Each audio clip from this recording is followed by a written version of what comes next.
A Bioblitz is a 24-hour intensive collecting period and observation period where you try to see how many different species of plants and animals you can document.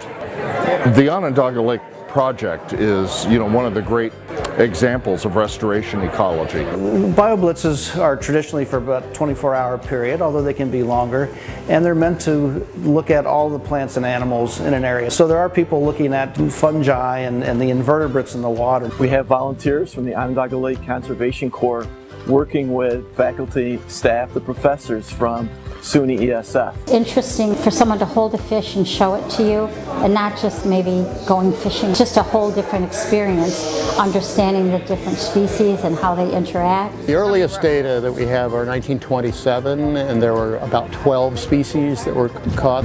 Cumulatively over that time, there are 64 species that have found over the whole have ever been collected, but not at the same time.